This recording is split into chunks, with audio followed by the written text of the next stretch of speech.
Welcome to Tanked Up, the podcast all about video games and beer. I'm Ben, and I'm joined by a shifting, moving Aadil. Hey! And a very still Lucy. I'm very still because I'm literally stuck to my leather chair. Oh dear. Can't move. Yummy. Someone's going to have to peel me off later. That's nice, nice. After a couple of beers as well, you just sort of like lift me out of this chair. Ooh. It is very hot and sticky today, so let's open some beers and try and refresh ourselves. Aadil, what are you drinking first? I am drinking from the Collective Project, the Collective Arts, that is. Oh. The Gozo with Guava. It's a limited release. It returns for a refund, 4.9%. The art is by Darian Poisson from Niagara, Ontario, Canada. It's got these lovely monkeys. Nice. All elongated and lanky. Yeah. So yeah, it's always nice to see a Canadian beer in a British bottle shop. So I thought, fuck it, I'll buy a Collective Arts one. Yeah. This was at Cork's in Bristol. No flavor text because they're really big on their sort of arts, so they tend to just sort of ram all the text in the required ingredients and then walk away. Yeah, in that tiny little box. Yeah. Nice. I'll just be boring. You poor Lucy. Yeah. What are you drinking first? I am sticking with the sour theme. Ooh. And I'm drinking a sour cherry and raspberry double IPA from Brew By Numbers. It's the 55 can. This one's in red, which I've never seen before, so it did stick out to me. So I was like, yeah. It's a nice black can with like shiny red. Yeah, shiny red. It's 8.2%. There is some flavour text. The distinct tart yet sweet taste of sour cherries combined with the subtle fresh sweetness of raspberries gives our latest dipper a deep, dark, complex berry character. A generous dry hop of citra and cashmere add crisp citrus notes balanced with a touch of lactose for a rounded finish. It's got anything else? I'll say the ratings. It says malt 2 out of 5, hops is 4 out of 5, yeast is 2 out of 5, and bitterness is 3 out of 5. Nice. They're served at 6 degrees. Did I hear you say it had cashmere in it? Yep, that's what I said. Yeah, I was confused. I thought that was, Is it a hop? maybe. Generous dry hop of citra and cashmere. Wait, how does it spell? A C or a K? Like, is it about the? C. Yeah, so it's not somehow getting things from the province. No, they didn't just stick some wool fought in. over between India and Pakistan. Uh, Oh, I'm gonna get ban in on my picture of the beers. oh yes. Oh, wow, that's really bad. Oh, that's even better. Yeah, Like a lovely, lovely face. Okay, you guys are doing those. I am cracking first. I've got 2 double IPAs tonight. The first of which is from Dry and Bitter, and it is the Great Gig in the Sky double dry hopped dipper. This is our take on a modern imperial IPA. We infused fruity American hops with Australian Galaxy hops in the double dry hop to make this double IPA reach even higher altitudes of hoppiness. This hop rocket will take you to the moon and back. It says, what are the ingredients? It's appropriate for the 50th anniversary of... Yes, I didn't even think about that. You planned it then, weren't you? Obviously, yes, obviously. Of course. So this just says, ingredients-wise, it's just water, malted barley, oats, wheat, hops, and yeast. So it does say it's got Galaxy in there, but then just fruity American hops. So who knows what those actually are. It's 8.5%. We're double dipping on the dippers. Yeah, and it's condensating everywhere and slipping out of my hands because it's so goddamn hot. Aadil, how's your beer? Ooh, It is murky, milky. It Yeah. looks like so because the lighting in my room is suboptimal. This is like a proper guava color. Like it is like orangey yellow. It might look more yellowy in this light, but it is got that pinky orangeness of like guava flesh. Yeah. Smells like guava with a little bit of tart citrus, which again, because it's a goza, that makes sense. Like it smells like it, like what it says on the tin. Nice. Oh, that is real refreshing. My only Exactly complaint what is you want. I didn't cool it long enough. The first hits are basically that guava, that tropical fruit. I mean, it doesn't. Maybe I should have looked in the ingredients if it says. Yeah, so water, barley barley malt, wheat malt, and guava puree, then the yeast and hops, salt and coriander. The salt is definitely there.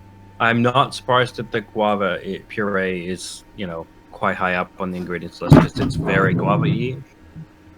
It sort of, again, starts with those tropical fruits and then heads off into the tartness sort of comes off later. Again, it's like a nice solid goza. So you've got the tartness is sort of really peaked, but doesn't last that long. So it's like tart, and then it fades really quickly, but lingers a bit. And before I even read the word salt, I was just feeling the very end of the finish is just salty. Yeah. Not like dry your mouth out salty, but that's salty. Like I had beer and chips, and like had a bite of chips right after beer, so I still had the taste mingling, but I just had that sort of salty aftertaste. This is GD refreshing. Yeah, so like the sweetness coming off of that guava puree and those tropical fruity vibes, just give way right at the right moment to that tartness from the goza, which then leaves slight bitterness at the end, and then with that salt, it's me. I like a taste journey, but that sort of is not stilted, and it just it's more like they're overlapping the tastes, and they work really well for this brief moments before the one gives way to the other. It's like, yep, this works together, but also it's this one's turn, and does that a couple of times. Really excellent beer. Yeah, you're seeing a lot of gozas now that they're putting salt in them because it's a good flavor combination, like the sour and salty. Yeah, I mean, the one thing I will say is, sure, there's coriander, I guess. I would never have been able to pick it out. I'm sure if I really focus, I might be able to do. But whatever it's doing, I mean, we had this conversation like a month ago, I think. Yeah. About how coriander obviously does a thing, but sometimes we have these beers where it's like, I don't know what it's doing. Yeah. It's Probably a lot. not It's just doing that it's that. negligible to our taste. Yeah. But, who knows? Definitely. So, Lucy, we've gone from sort of one lovely colour to another. Another lovely cover. Fucking racist. No! Of all the people in this podcast to say that line. Yeah.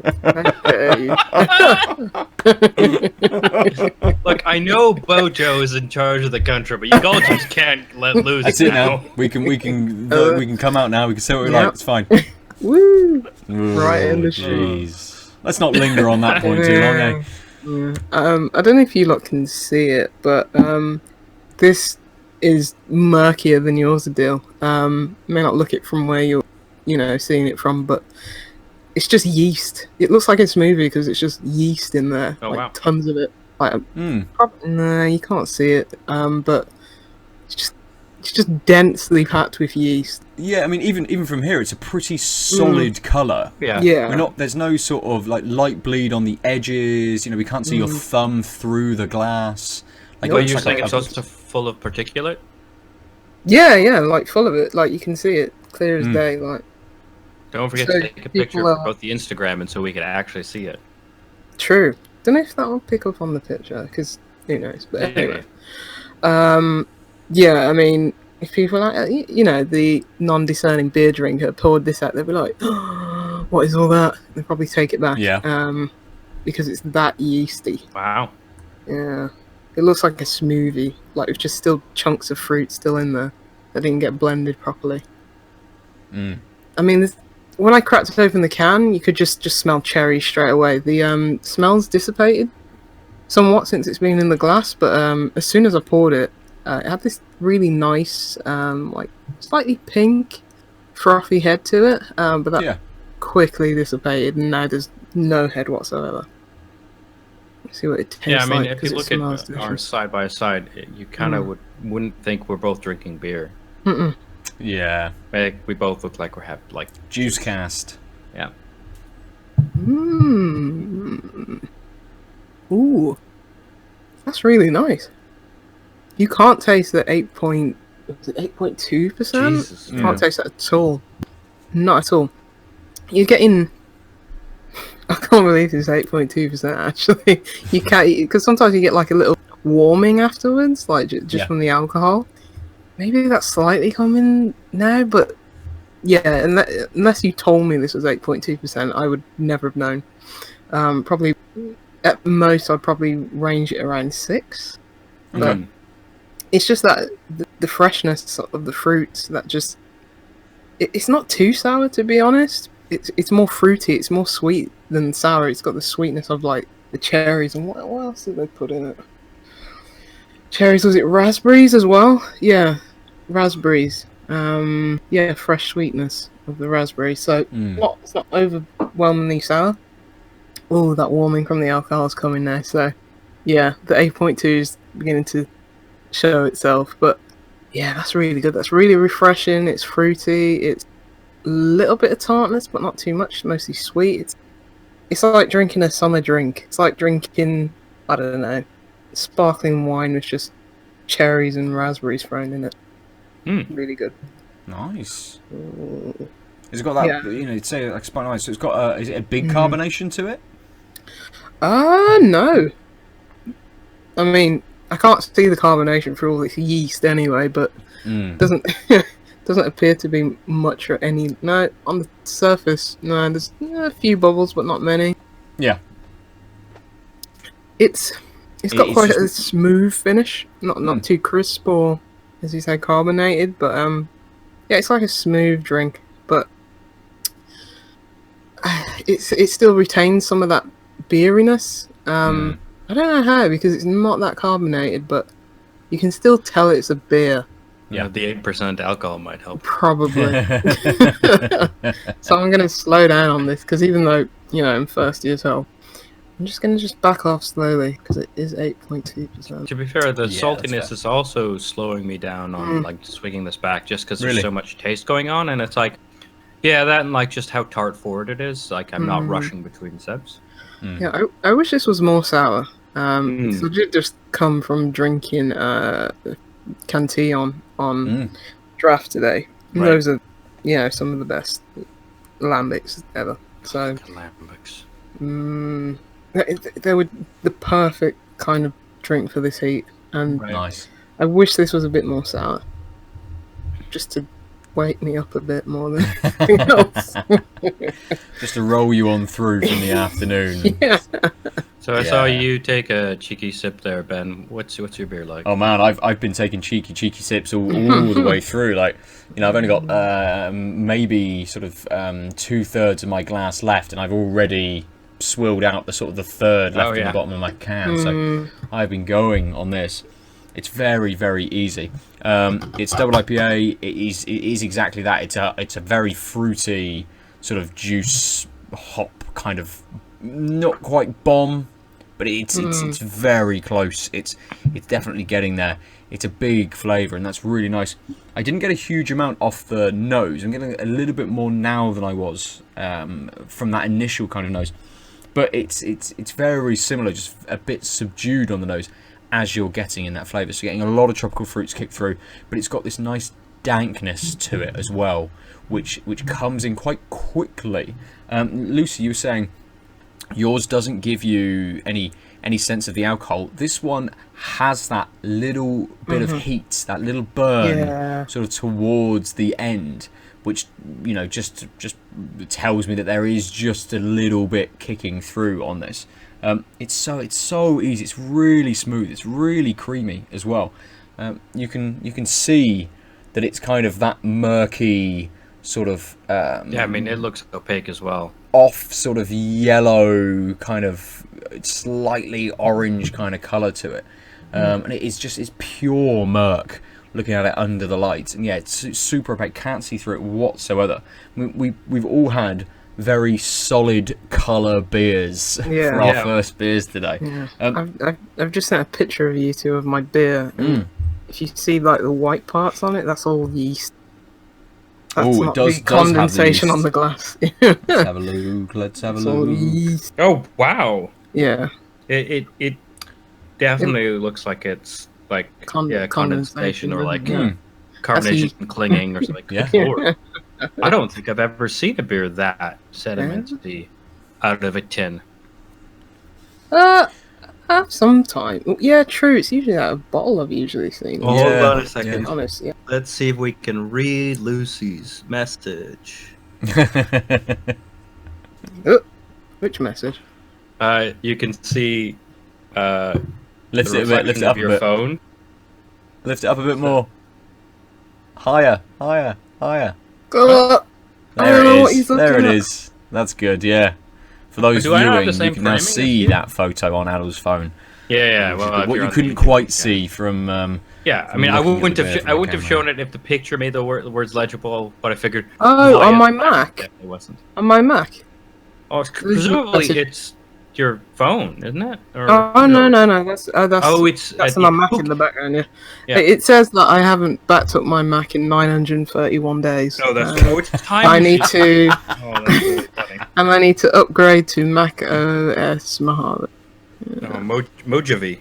I think that's the last one you should do if you want to play games ever. Yes. Yeah. Did we We mention talked that about this last the other week? I think 2 weeks ago. Yeah. Weeks. Sometime. at some point. Yes. Yes. Yeah. So just to finish off on this bit, it's very easy. It's very smooth, and it is going down rather quickly. So we should probably get into our topics for the evening, and then go straight on to another beer. So, who wants to kick us off this week? I'm leaving it up to you two. Who wants to go? I'll go first. I played Contra. Blazing Chrome, which is a Contra-like, let's say. Very inspired by, I'd say, mainly Contra hardcore. It's got a bit of Contra Free the Alien Wars in it as well. It's a 2D side-scrolling shooter. Let's call it a bullet hell shooter. Well, I guess Contra was a bullet hell. This has less enemies with projectiles coming at you. Yeah, is it so? Just to linger on that point slightly, is it bullet hell in that I was going to say previous generation, but not previous generation, like 4 generations ago, or is it what we would consider kind of bullet hell now? Like Enter the Gungeon, things like that, where you are constantly assailed with waves and waves and targets of bullets everywhere. It's Contra. Okay. it's very much like, you're on the 2D plane going from left to right. It's 16-bit, so it is very much in the style of Genesis game, hardcore. So it's very similar. It's like even the music, it's very Contra-like. The mechanics of it, you're shooting in, I guess that's eight directional axes, and this screen scrolling as you're walking across, and enemies are coming from behind you and in front of you. So it's very much okay. This is a love letter to all the people who like Contra fans, but it's still modernized in a way that it's like contrarian. No, not from the contrarians. But it's modernized in a way that it's like, okay, good. This isn't like exactly like Contra, like the Eternal Castle that I was speaking about last week. That was, I wouldn't even call it a love letter. It was just a, riffing on it to the point where it's actually a detriment that you're trying to emulate everything that was in a 90s narrative platformer. But this, it's got some quality of life improvements. For example, you have unlimited continues, Wow. So yeah, and if you die and press continue, you're not starting from the very start of that level. The levels are usually broken up into like 3 sections. You're only starting at the start of that section that you die. So in. these like checkpoints are like sort of. Yeah, I guess so. Yeah. And I guess like they have some new mechanics. Like you can. You also get like different guns. You know, like in Contra, you got like the spread gun and you got the laser. This has similar guns. Yeah, this has similar types of guns. I always just usually went to the default one because it's like, yeah, this is rapid fire, and it's like if I die, I'm gonna lose the special gun, Contra. But you know, they got some. I think are they just called like bots? Where you can get like an attack bot which shoots alongside you, or a defense bot which basically gives you a shield for 2 hits, and a speed bot which makes you run quicker. So there's different things in that, but this definitely seems like a game that was like lost to time, that should have come out on like the Saturn or something, and just didn't. It seems like Contra's greatest hits, and they've got things where you know, like go in a mech, or you can jump on a helicopter, you're on bikes, and you know, it has all these crazy set pieces, and you know, the mechanics always change, the enemy types always change. Because that's a good thing about Contra. It's like, even though nobody ever sees past the first level, there's so many different like you know, enemy varieties, attack patterns and stuff like that, and this has that. I'm not ashamed to say it, I played it on baby ass baby mode, played it on easy. I started off on normal, and I was like, okay, I'm definitely not going to be able to finish this on just the normal difficulty. Dropped it down to easy. You know, there's no penalty for that. It's like, yeah, just Yeah, because once people hear this, they're gonna tweet at you. Get good. Look, no, They're not. We You've got to play it how the developer wanted you to play it. Yeah, and they have a hardcore mode that, you know, you can unlock after you finished it on normal. So those options are there, and you can put like CRT filters on it and stuff like that. So you know, they've got all this. Okay, you want to play. Okay, well, obviously riffing off Contra. You want to play it in the Contra way? Go ahead, be happy doing that. But we're also going to make it accessible for people who are not good at Contra, or not good at these type of games. Are just like, this looks pretty. Yeah, exactly. And you can. I think there's 5 levels in total. It's not a long game. It's probably about 3-4 hours or something, depending on your skill level. And obviously what mode you're playing on. It has co-op as well. Right. Yeah. When you say couch co-op, you mean two-player Contra? Yeah, 2-player couch co-op. I mean, it's a given, but I should still say it just in case people are curious. But yeah, so it's I really like it. It's one of the best looking games I've played this year. Nice. That says a lot. Yeah. Yeah, it's got really nice like sprite art. It runs at 60 frames, just smooth as butter. Like no pitches, no slowdown anymore. The Switch might not be the powerhouse of this generation, but if it can't do a Contra clone, I mean, I know I'm being a bit facetious. Something's gone wrong. Yeah, it's on I played it on Xbox. It was in Game Pass. I just assumed because you're a Switch addict. Yeah, no, this does seem like the perfect game for Switch. I did watch a Digital Foundry's breakdown on it. Apparently, there is like actual slowdown in one of the Switch level. Yeah, that's what I was saying. I'm good at games journalism. Specifically, part. Hit me up. I'm a philosopher. Yeah. But mostly, it's a decent port, they said. But probably best to play it on console. I'm sure it's probably on PC as well. But yeah, I would imagine so. This was a perfect Game Pass game. Yeah, that makes sense. Nice. Would you have played it if it wasn't on the Games Pass? I would have been curious about it. Probably would have waited for a sale. Right. You didn't get the Contra collection, did you? I did. And you weren't. That wasn't enough Contra. Because you couldn't get past the first level. Oh, right. On all of them? Even with save states. I'm still working my way through Contra 3 on the collection. Which machine was that on? SNES. Yeah, that's what I thought. Yeah. Those are good games. Was it after Super? Wasn't there one that was just called Super Contra? there's Contra, there's Super C, and then there's Contra 3. Right, Contra 3 Yeah, was it the was. second one on the platform. Yeah? Yes, because Super C was on the SNES as well. Yeah. I knew That the makes first sense. one on the SNES was called Mm. Super because that's what Yeah. all the games were called. Yeah. Just Yeah. like Super C though. it Blank wasn't 64. But I wish Yeah. they kept that going, so now we'd have to deal with everything Switch. Yeah. Switch Bomberman Contra. Switch. Star Fox Mm. Switch. GoldenEye Switch? How the fuck did this get in the I'm plat? trying to think what that Bomberman was actually called on the Super Switch. Bomberman? Bomberman I think 64. Super Bomberman R. Yeah, Yes. that's right. Yeah. Yeah. Mm. The R stands for Alright. Switch. The R Good. stands for really not a good Bomberman game.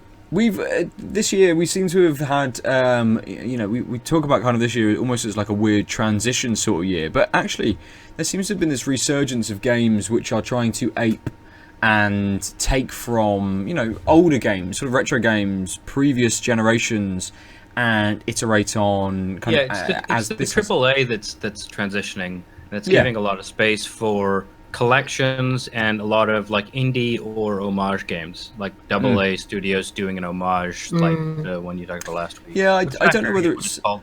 Eternal The Castle Castlevania one. remaster. Yeah, Bloodstained? Bloodstained. Mm. yeah, that's one. That's a good game. I don't know whether it's just there's it's a trend for this year, or, you know, obviously the development for the last few years of these games, but whether someone just kind of went, we should make a game like this, and it's just coincidental that loads of people have kind of all come out with these games kind of at the same time, or whether, as you say, it's just a lack of games which have allowed us to kind of see that bit of a trend which may have always been there. They're just a bit more at the forefront now, perhaps. I think nostalgia's just in the pop culture consciousness right now. Yeah. For what, 3-4 years, maybe 5? I don't know. I haven't been paying attention. Disney's been doing their live remakes of their cartoons, right? Yes. Yeah.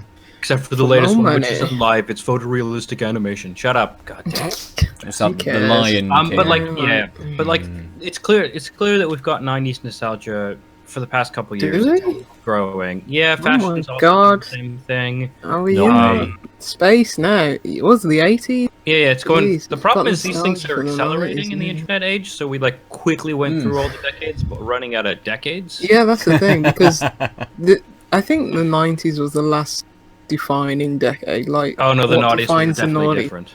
What defines the noughties? Though? I Like, was in I couldn't tell university you. for them all. Yeah, but as a cultural zeitgeist, what Yeah, yeah, defined me. the noughties? Like, I don't know. Oh, I couldn't.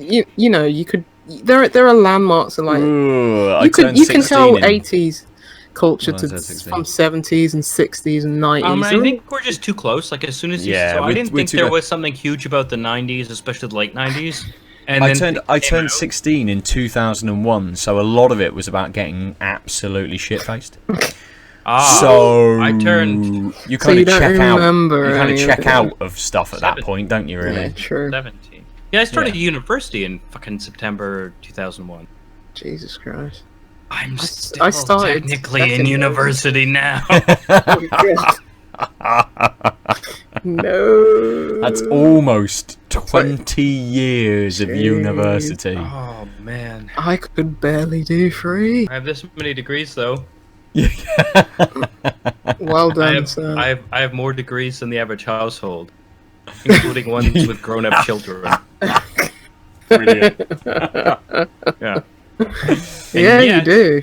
You have more than this household. We have That's 4. definitely not nostalgia creeping in. That's just Oh, a so want the to thing we learn. realized at that wedding I went to when I was back in town with my family was dear. both my That's sisters are tourism. doctors. One's a medical doctor and the other is a PhD in chemistry. But now that I'm done this PhD, I have more degrees than both of them combined because they each only have 2. We'll put that on your headstone.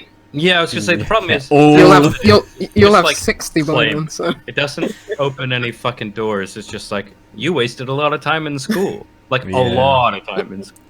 That's what your headstone would just say. The Omniarch. All of the things. Yeah. All of the degrees. I like how my headstone says my fucking handle. Yeah, it doesn't. Not even your name. just your handle. I've had That's my all we've handle been known since by. 4th grade, actually.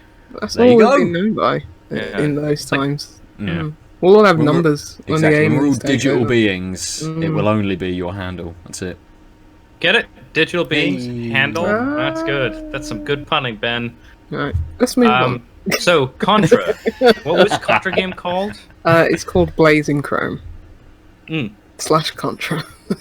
Oh god, it's Did like you blaze the chrome? Is that like gleaming the cube? it's such a good name for a video game, isn't it? But yeah, like just playing through it's like there's such obvious. It is just Contra hardcore. Like if you put them side by side and told someone like you've never played Contra before, be like, which one was made in 1994 or whenever it is? Yeah. Which one was made in 2019? It's like it's just a brilliant like throwback to some of the ridiculousness in like Contra hardcores. And Nice. yeah, it's great. Excellente. Good. Good. I still probably won't pick it up, but that's because Let's get yourself an Xbox, mate. I had one. Get a new one. But why don't I wait a year and a half and buy the next box Scarlet? Because you won't. Or wait a year and then buy an Xbox One, any version for like half Get the price. S, for like £99. Yeah. That's how much I picked mine up for, like 120. And that was the year I it came kind out. of miss my Xbox, but not enough. I mean, Yeah. I'm finally starting to play games again, and it's mostly on the Switch. I just see it as like just Game Pass. That's all. It's like Well, I think they're all Game the Pass same and like the box, random like- games with gold games would be enough for if I had enough time to just play games. Like if it was a regular thing, well, I would definitely want one because that's a good churn of just like I feel like playing a game. What are my options? Yeah, it's just a crazy value proposition like that nobody else is doing currently. It's like Yeah, very much. apart from Humble Bundle, and you know well about that. So. Yeah. I still don't have a PC that can run games right now. Yeah. But you still have your Humble Bundle subscription. Well, yeah, because I paid for the year to save a month. Oh yes, yes. That's how that works. Nice. So this is the Although- month you're saving on, we'll say. Yeah, actually, to be honest, I think it's the end of August that the renewal comes up where I have to make the decision. Well, and when I'll be pretty skint, so we'll see if I continue. Me and Ben will go shopping in your library, and then.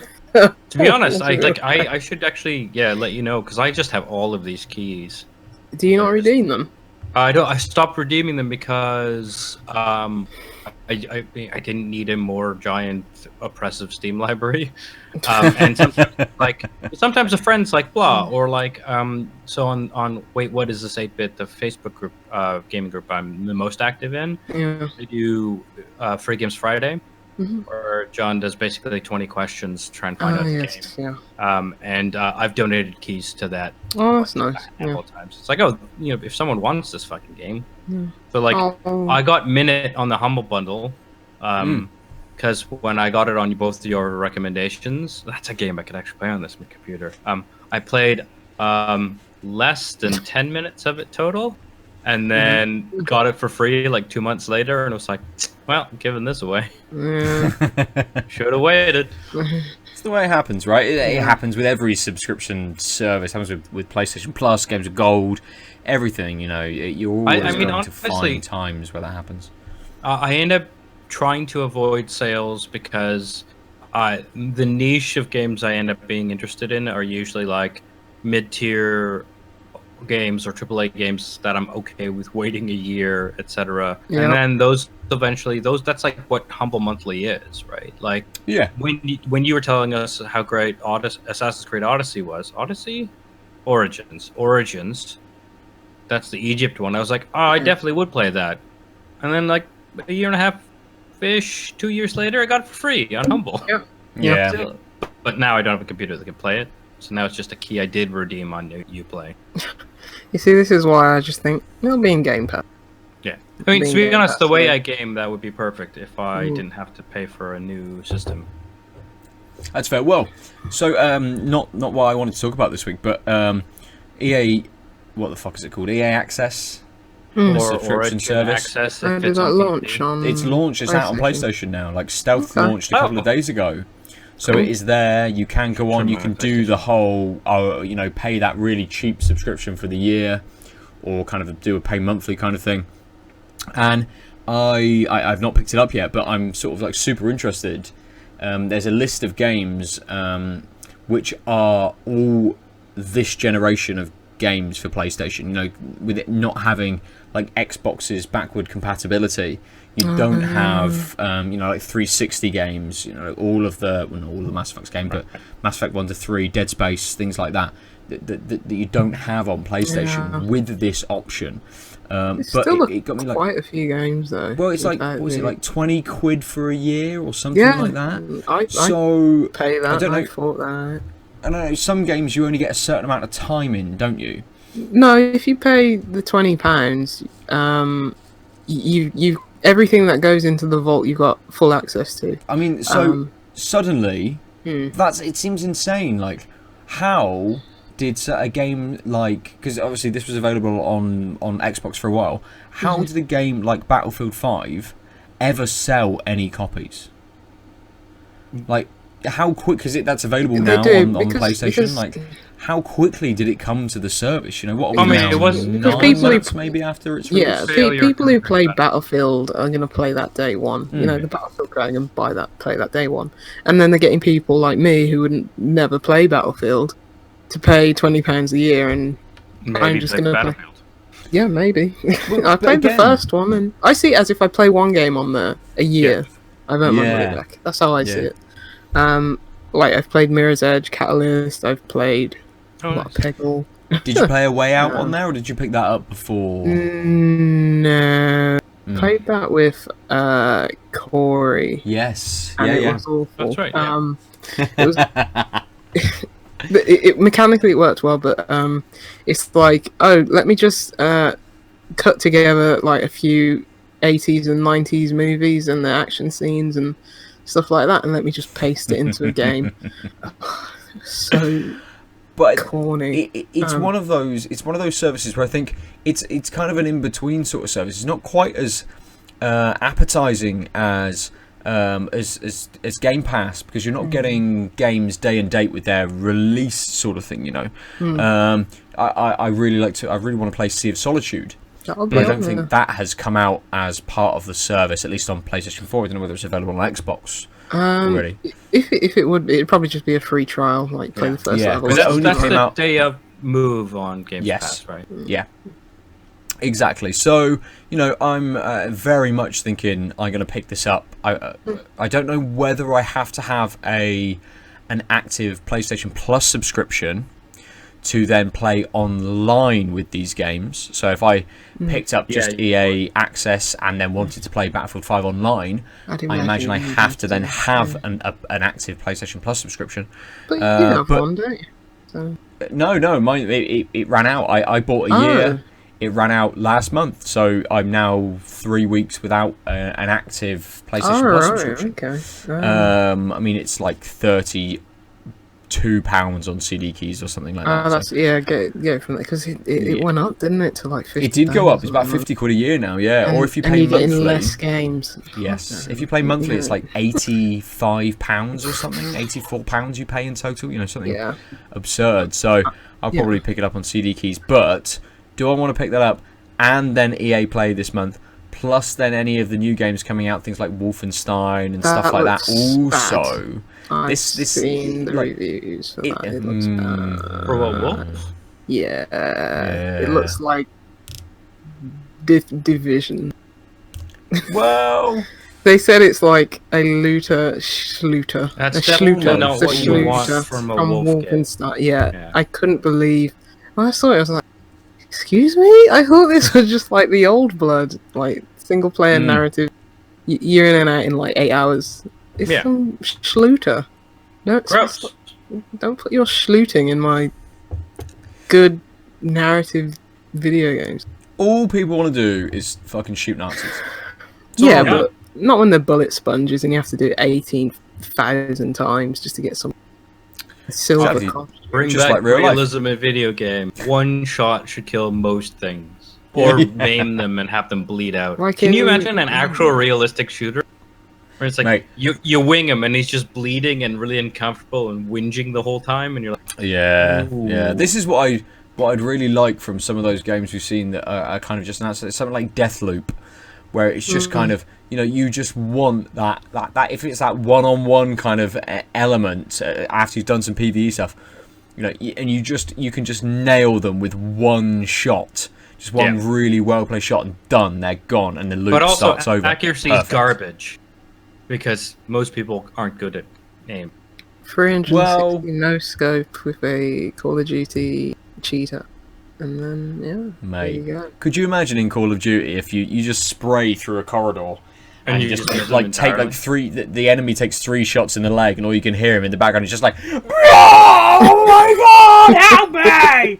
And it's just fucking brutal, and that's all you can hear for 5 minutes I whilst think you're that's fending off the- other That's enemies. the direction that the new Call of Duty's going, though, isn't it? They want real. It's like, no, go away. Like super ploddy. No one moves as fast as any of the Call Yeah. of Duty games. And Like, yeah, to super shoot slow. civilians and stuff like that. It's Wait, are you saying they won't have double jump? Hey, Advanced Warfare was good. That was the last. I'm aware. In fact, Infinite was alright as well. I did not play that. No, was I that didn't on play the I bought it when it 'cause was we like. picked whatchamacallit, BF1, right? Wasn't that Where this am I? game year? I think so, yeah. And Yeah, it was. one was yeah. like, "What about the future?" and the other was like, "What about the past?" That and was we're like, only- Yes. "One pass, please." And That then was the a next year they're like, with, "What about this other past?" We're like, "Nope." Both you can just die in fires. And that This was year the was- last time I played a first-person shooter That was- regularly. 2016, wasn't it? That was Yeah. a good year for shooters. Because that's It was. when Titanfall Titanfall came out. 2, That was right? Doom. Yeah. That was super hot. You know, Oh, fucking super hot. the best of all was Doom. Yeah. Yeah. That can still redeem Bethesda this year. Yeah, I was just saying, from the Yeah. E3 previews, people loved That's gonna be Game of the Year. Yeah. yes, new Doom. Yeah. And Otherwise I known look as so 20 stupid in Doom my helmet. 2016 2? Is that how we're labeling I it? hope so. Because man, 2016 it was good. Because Doom 2019 doesn't remind you that it's a sequel to 2016, which is the Yeah. important part. Doom 2. 2? Ooh, you then have we to- you get have to Doom just 3, really- and then we can get Final Doom. When was No, Ultra this is Doom Eternal, so this is all Doom. All Oh over. yes, it is Doom Eternal. Yeah, I mean, they could have gone with Doom the sequel or something. okay. Or Doom Doom Brotherhood. with just 2 more O's in it. Doom Origins. Oh, I like getting O's. That's good. Or with an exclamation mark at the end as well. Doom. Oh, why don't they hire us for names of games? Oh, No one no. will. No one will know ever. It'd it's be fine. easy to Right. Google. Doom Black Flag. Doom Ooh, Blacklight. then you could have a mini series of like platformers, or it's Doom Chronicles Asia. Doom Chronicles Saturn. Doom Where you just flips between Revelations, different planets. Doom Brotherhood. Doom So Unity. I am. Doom Doom What I actually wanted to Syndicate. talk about, this week, was Defiant Development ceasing operations. The Australian developer who made a Hand of Fate and Hand of Fate 2. Wow, You've hold still on got a some second. bit- That looks Oh like a my fucking God, look mixed at that! drink. We'll try It's and like a post cocktail, this to our Lucy. Twitter or Instagram. Can you take a picture of Yes. that? Because that is so much sediment. It looks like a layered cocktail. It looks like a I know it cocktail. does, doesn't it? Yeast Central. God damn. Yeasty. I'm just gonna drink it all. Like, Okay, so I had some sediment. yeah, that's. I mean, even that's. It's quite a. Like Normally, I would zero. say I had a lot of sediment. Zero. These patches, right? But nothing. Compared to this, you need a sieve for this. What? Civ 4? Your body will do it. Your Gods and Warriors? Sid whatever it's Meier's called? sieve for Yeah. beers. Yeah. The digestive system, the human sieve. Yes. The yes. digestive system. Oh. So Hand of Fate developer has shut down. You know, we've seen a lot of studios kind of shut down over the last couple of years. It's really tough at the moment. What is interesting about this is that they had a very easygoing culture. They didn't do things like crunch. They tried to give their employees as much time off as possible. You know, help them out when they needed to. Things like that. Trying to be as flexible, trying to be a good employer, that sort of thing. You know, as opposition to, you know, everything we've heard from lots of other developers, Rockstar. But everyone. Pretty much. We're gonna go hoarse if we have to cough with it. Yeah. All of you motherfuckers, not quite all of you. And it's just kind of, it's obviously it's sad to see any developer kind of go under, because hopefully everyone who has now lost a job finds something very soon. But I think it's really admirable that they were kind of trying this different kind of model, essentially, and trying to be a good employer, the same as kind of lots of other industries. You know, even in other industries, there's such a spectrum of how people in different companies work and things. It's good to see, or good to hear, that there were developers trying to have a brilliant work-life balance and keeping you know, their staff happy and trying to do what they could for them. And it's a shame when that model fails. Yeah. Because it's kind of like, oh, who else is doing this? Where are these other like good stories of people coming out? And you're like, oh, well, there's this one developer doing it, but they've failed. Yeah. You're like, ah. Well, yeah. I mean, I think in the tweet / small press release comments, whatever, basically said the industry pivoted around us and we couldn't keep up, right? Yeah, we couldn't keep up.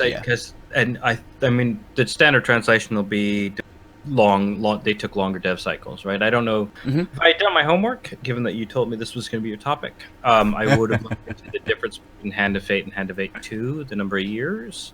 But I didn't. Well, I don't think it was massively. It wasn't a big gap between them. So that's why I was wondering, because I thought it possibly was... 3 years.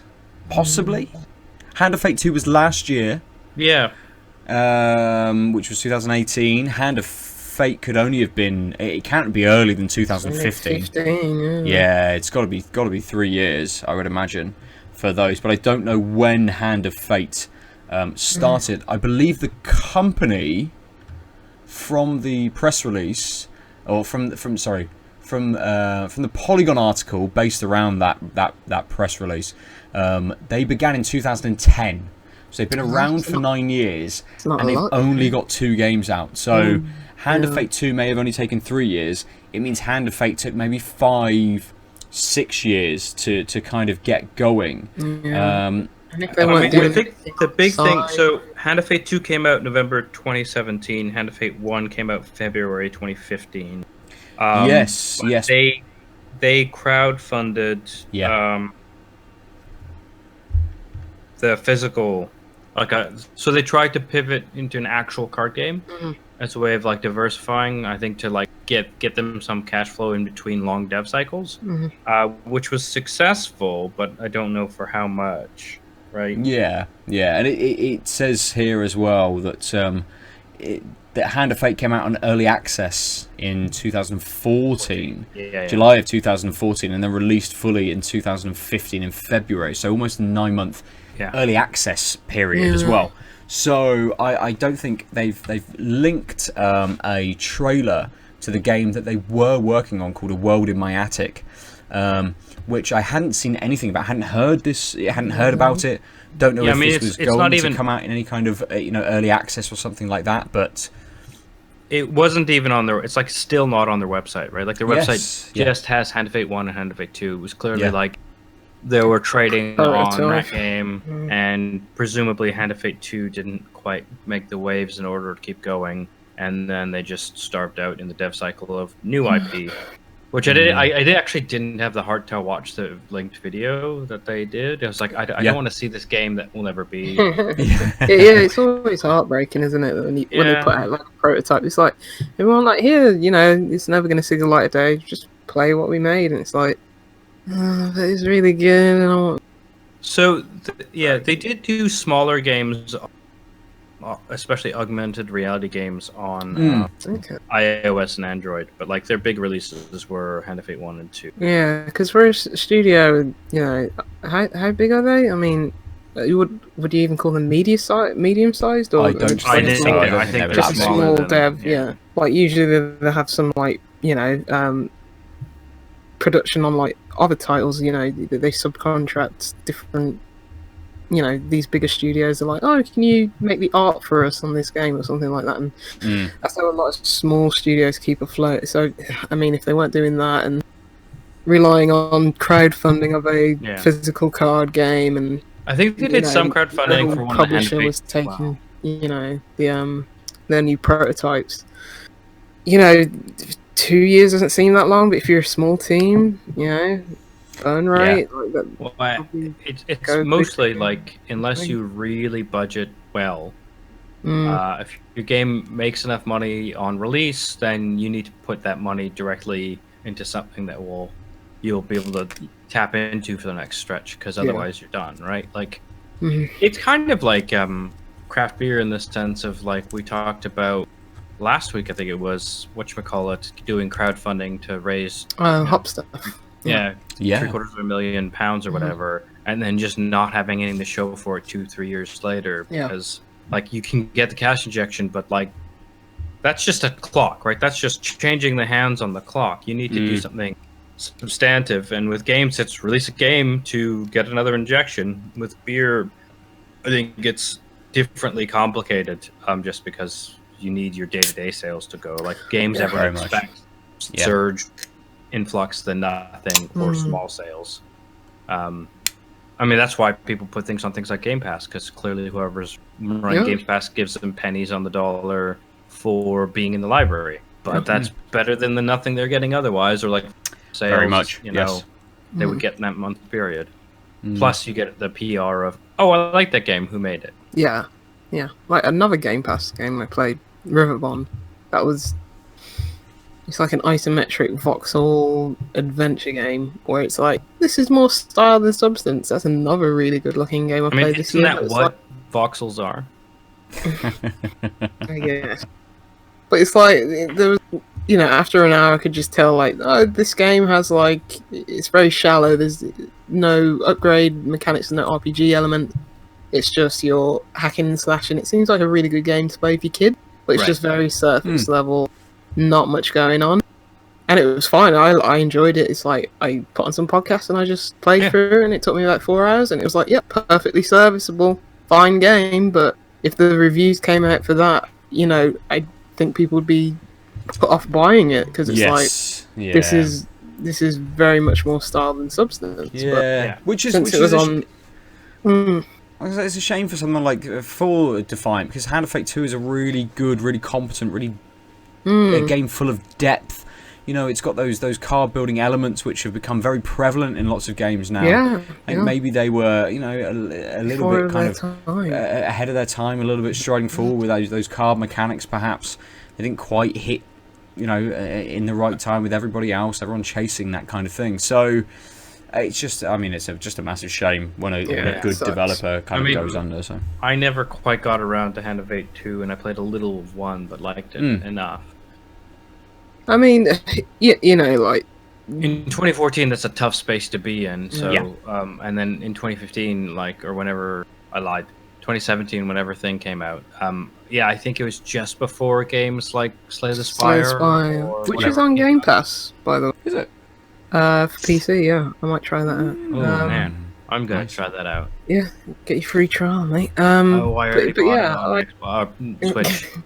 Oh, okay, fair enough. I mean, on the Switch sale like a month ago. Yeah.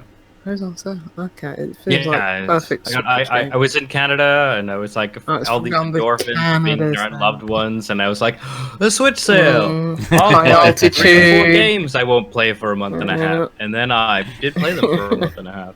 Yeah, got a bit lightheaded over in there. Just like, just bought all the Switch games. Put everything on sale. But I mean, developers who have, like, you know, Paul cultures, they get shut down as well. So at least they Yeah. tried something, and I'm Yes. sure people will have anecdotes of working there and say, "Oh, that was a great place Yeah. to work." Yeah, and hopefully take mm. that on with them as well, and be Yeah. able to go into higher positions, management level positions, and be able to kind of influence the culture that they work in when they move on to someone else, if it needs to be. Sort of. Yeah. I mean, I think the key is this isn't an indictment of the model. No. It's just a fact of business. And, you know, Yeah. especially when you're in a niche area, and, like, your main move was to double down on your previous work in the same niche area. Like, that's a risky move. Yeah, And definitely. it apparently didn't last them through the development of whatever this new thing was, which doesn't seem to be a deck building thing. Like, it's a shame that they ran out of gas mid pivot, right? But that's It's a rough industry, man. Like, Yeah, very sequels are meant to capitalism. be a sure thing, like in most media, but even you can't even trust on that these days. So it's rough.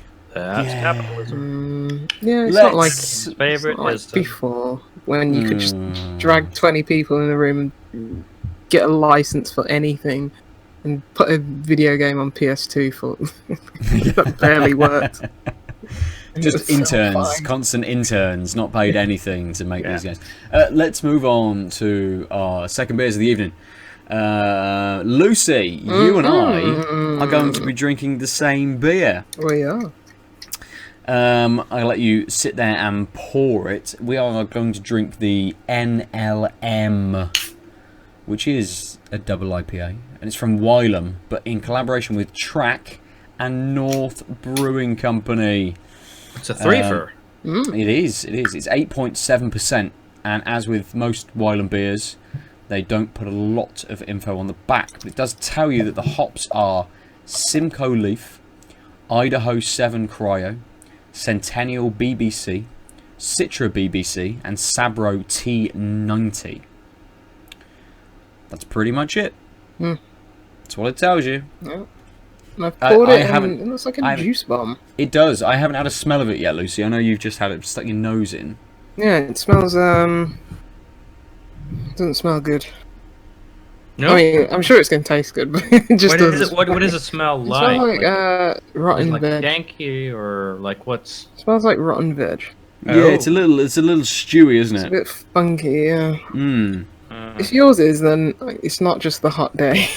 Yeah, it smells a bit funky, but like decomposing veg. Slightly, But slightly. it I looks can see it great. again. Yeah, Yeah, it does look really nice. A little more yellowy, but just as opaque as your last beer there, Ben. yeah, absolutely. Yeah. Yeah, very light straw coloured. Yes. Nice bubbly head. It's very good looking bit. It is a good looking beer. Aadil, Oh, what are you me? cracking yeah. open? I'm having this thing. It's a Ooh. Cloudwater Yeah. collaboration with San Diego's Modern Times. Joined us. So sorry. Just I get the artwork is cool, but this is not easy I to can't read. read it. San Diego's Modern Times joined us for the 11th in a series of collaborations celebrating our first festival, the Friends and Family and Beer Festival. Inspired by Ice, their classic Pilsner, we brewed a Pils dry hopped with a bold and distinctive New Zealand hop Nelson Sauvin. It greets you with all the hallmarks you'd expect from the style before delivering a modern flavoursome finish. The aroma and flavour are lemon and marmalade up front, followed by kick grape and resinous hop notes. The body is light medium body, clean and crisp, aided by spritzy carbonation. The aftertaste is restrained, resinous bitterness mixed with floral notes, lasting juicy tangerine. It's 6.5%, 440 ml can. Lovely artwork. I have missed most of the Friends and Family and Beer collabs in the stores. Spoiler alert for next week. I have the last one of that series to try next week. But yeah, I just thought, the Cloudwater limited edition, especially collabs, have a soft spot in all of our hearts. But I'd grab that. Absolutely dreadful bore. Well, we'll see you tomorrow, Dylan. Luckily, it's a I'll be Pilsner, fine right? with So that. it's actually going to settle pretty quick. I'm sure I've had that bit. Really? I'm sure I have. Or maybe it was one in a similar can. Yeah, so Because I mean, I'm I picked sure that even though it's a artworks. pilsner and the other one was a goat. I figured the 6.5% warranted having it second. Normally I would push for the pills first just because it's a lighter styled beer. But I mean, already we could see. Look, you could see my face almost. Yeah. Through the beer. That looks like a pilsner. Nice and bubbly. Yeah. But, So, perfect weather for it as well. Nice. right. That's sort of why I was like, yeah, I'll grab this. Yeah. But yeah. While this continues to settle, why don't you guys tell me how your beer tastes? I'd say dry and resonant. Hey, wait, did you read my can? No. Yeah, it's got a nice fruity forward to it, but on the end it's like the taste just like disappears, and it's just got like slight thick resiny Yeah, very much. quality Yeah. to it, and It gives it's it quite that, dry as well. Yeah, yeah, and it gives it that sort of, that those off fruits that you're kind of getting on the nose. That combination of a sort of a fruity front with a dry resinous kind of finish, it does make it, even in the flavour, give you that kind of like that stewy sort of chewy kind of feel to it. I mean, it's really odd because it works well in that first bit and then it works well in that second bit, but the combination of the two of them as a lasting flavour kind of doesn't, if you know what I mean. It's like, oh, that's nice. Oh, that's nice. Ooh. Yeah, it's like you're enjoying it in the moment, but then like after a few seconds, it's like I feel like I need to go for another sip because it's like, oh, Yeah. like it's drying my mouth out, and it's like, oh, I need some more liquid. And it's like I'd love to have this in conjunction with my last beer, but that's pile of yeast sitting over there now. Where it's like, yeah, that's nice and refreshing, and you can sip that over a long time. This is like, oh, I just want to keep drinking it because it's like I feel parched just drinking it's it. Very one of much, those- yeah.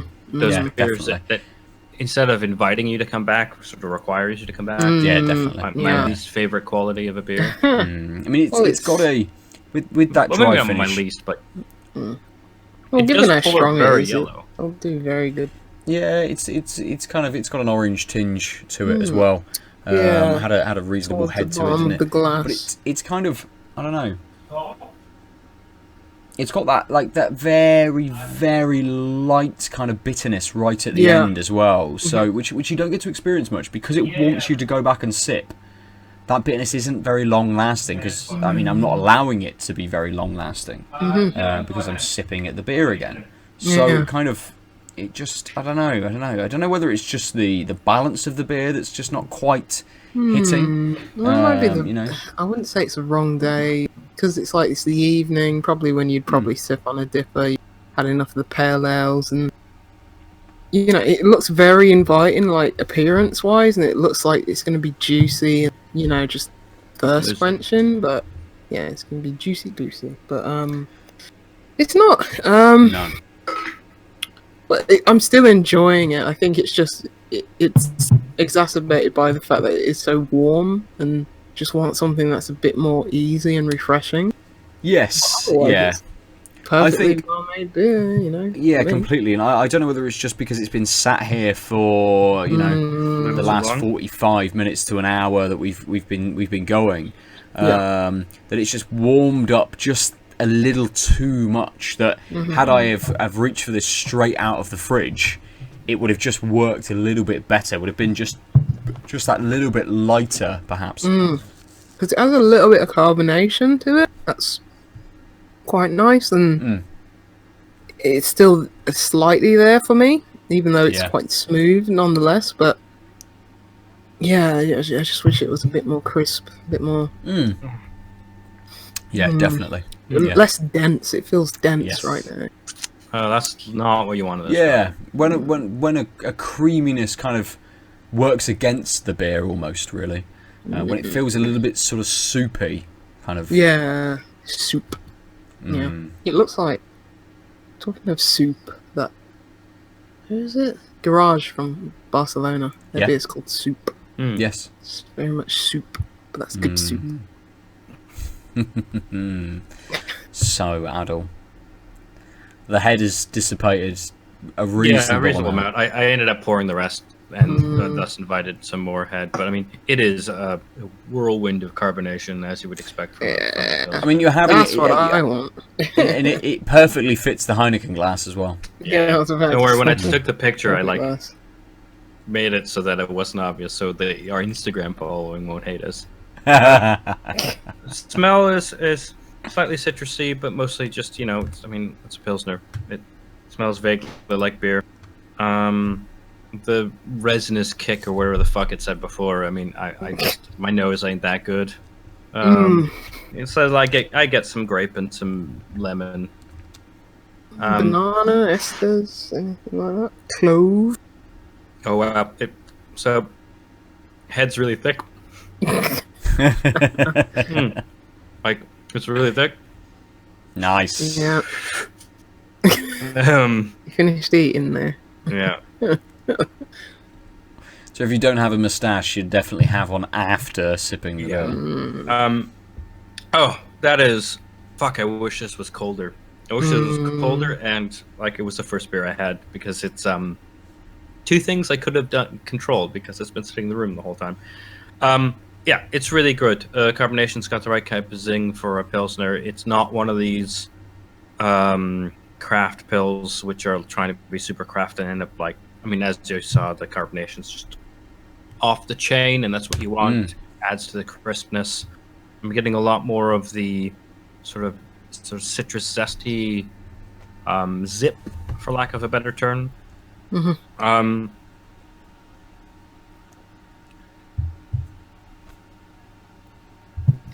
It has a slight maltiness, just ever so slightly before the finish. You just get a little bit hint of the malts that are in the process. But again, I'm looking for it. I wouldn't notice it regularly, which I think helps balance the whole thing to give it more depth than your average Pilsner usually is. Yeah. But on what I'm really liking is Cloudwater and San Diego's, whatever I call it, these people, medium Modern times. times. Yeah. Have made a Pilsner. They haven't made a Yeah. thing that has the steps of a Pilsner, but do other things which we commonly find. We're making these sort of more standard ones. Like, you hand that to someone and they'll be like, "Oh, yeah, that's a Pilsner. It's really tasty." But there's depth there, right? It's a fully fledged, like, it had all these crazy tasting notes. I won't bother to see if I'm matching those, but I think the point is it has a bit of an aroma, but it has a body, it has a finish, and it still retains its Pilsner character. Like, we haven't lost sight of that, which is usually what happens when you have sort of these more standard beers. Yeah, there was something about resinous, very slightly, but again, I actually found the malts more noticeable than the resiny hops. Okay. It's not got that dank, sort of oily, resinous kind of finish to it. No, it's actually... So the malts are there, and they linger just enough to give a bit of a sweet uptick on the... Like a bit of a sweet uptick on the finish. But that's also probably because it's 6.5% as well. Yeah. That's quite high for a Pilsner. Yeah, I sort of... Yeah. When I picked my order of beers, I honestly just looked at the numbers because it's a math episode, forgetting that this is a Pilsner, because you rarely see a 6.5%. Right? But it's really good. It does what you want and does it in a good way, and it doesn't do it in a bad way. I mean, like, I'll say it again, like, Pilsners, just any lager in this weather, it's like the best thing ever. I'd much rather go for like a lager ale in this kind of weather. Fully, yeah. Like, we just had like Tiny Rebel's Lazy Boy instead. It was just like, this isn't even like a great lager, but you know, it's it just suits. It's way better, because it's hot. It's just all that carbonation. Yeah, I mean, that's helping a lot, right? Is that zippiness, that freshness, the crisp. Yeah, the crispness, and like I said, the citrus notes sort of helping meld really well with that as well. Yeah. But there are these, like I said, more like sweet, slower tastes, for lack of a better term, like molassesy, malty taste, sort of in the background that have a moment right before the finish, but then don't linger that long, such that you still have a very crisp finish that are just giving enough depth there. It's really well made. Nice. Good. Nice. So, let's drink these. And let's move on to our final topic, which is Aadil. What are you bringing to us this week? I know, I'm asking the question, but I already know what you're bringing, so. I'm remembering. It is. There's a game that's on Kickstarter. No, that they're advertising. What the fuck is it called? It is called. Misinformer is the game I sort of wanted to briefly talk about, which they're trying to build funding on, and it's learn to crack misinformation-based conspiracy with Misinformer. So it's Sounds topical. Yeah, so the whole point, the reason why I want to talk about it was twofold. One, its Kickstarter is in the middle, so if you're interested in what they're trying to do, now's the time to support it. But the point is the startup that's produces investigative journalism documentaries on YouTube are also trying to kickstart this game. So they're already investigative journalism. They're trying to do the circumvent mainstream media way of getting to the public actual facts. And the whole point of the Misinformer will take the elements of what they do and educate people about how investigative journalism works, what sources mean, what's trustworthy, etc. So they want to teach players about fake news at a time in which social media sites continue to circulate large amounts of it every day. So basically, they're using their skills as investigative journalists to come up with fictional storylines that parallel things, but teach you how to do the journalism thing, thus know the quality and good and bad quality of sources and how that can be spun, etc. And I thought, one, this is interesting to bring up, such as people care about sort of news quality. There's a Kickstarter right now, but also I don't like the term gamification, but the use of games to do something more for the public good or for a sort of non-just pure entertainment cause is a thing that we're seeing grow because gaming's a more accepted form. And I just thought that's sort of the main thing I wanted to talk about was just this idea that we can do more with games after telling you guys this is the thing. But I'd actually be curious what your thoughts on the potential success of this. And then we can talk about other endeavors. Because I have thoughts, but when you say potential success, I'm just thinking monetarily. Where are they in their Kickstarter? How many days? How much are they funded? They're looking for 18.5 grand. Right, is that? And they have just shy of $1. Pounds. Oh, Yeah, pounds. Okay. And so far they have £1,000, but 28 days to go. Oh, so they just started. Okay, yeah. I was just wondering. Yeah. That's not. I was just wondering on a money sense. When you say success, that has nothing to do with the wider scope and everything like that. So when I saying success, I mean, do you think this approach is viable? Rather than do you think they'll get the Kickstarter done?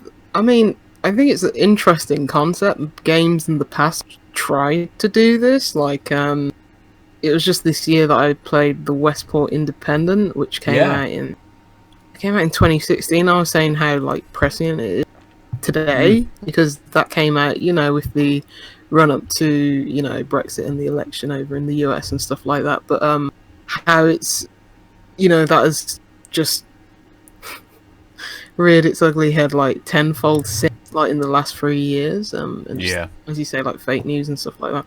So there's definitely that didn't do it so much in the execution, but it was an interesting idea. So I like the idea of it. Orwell is another game on Steam, which is it's not so much as the fake news, but it's parsing different articles and working out what is true and what is false. So games have definitely done this in the past. I don't know. I mean, as a game that has like a social responsibility to do this, I don't know if games are like the right medium to get that across. It's certainly an interesting one, but I don't see it as like an educational tool as such. I see it as, oh, this is interesting, but yeah, it's a really weird space to kind of be in, because if anyone needs to kind of be educated, it is gamers with a hard No, it's Z. boomers. Well, no, that's very... And Yeah, they but won't play boomers, games. boomers do need to be educated, you're right, but then there's no fucking educating boomers. Whereas sort of our generation, a slightly younger generation, we do see a lot of gaming forums and sites and things like that being infiltrated by certain groups because they think that it's very easy for them to kind of move in and spread their information, not correct, not false, but just the information that they want to be spread, and to spin things in a certain way. And we have a political right, which are very good in the last few years at using the tools at their disposal, you know, whether it is certain kinds of memes, whether it is certain kinds of games, or a shared or Twitter, desperation for good journalism, or even Twitter, even social media and stuff, you know, whether it's a call to arms as such because journalism, you know, all of this shit that we get from that kind of side. Did you not know that Gamergate was about ethics in journalism? Oh, fuck's sake. Like, did you not? No, I didn't know it was about that. I thought it was about cunts being cunts.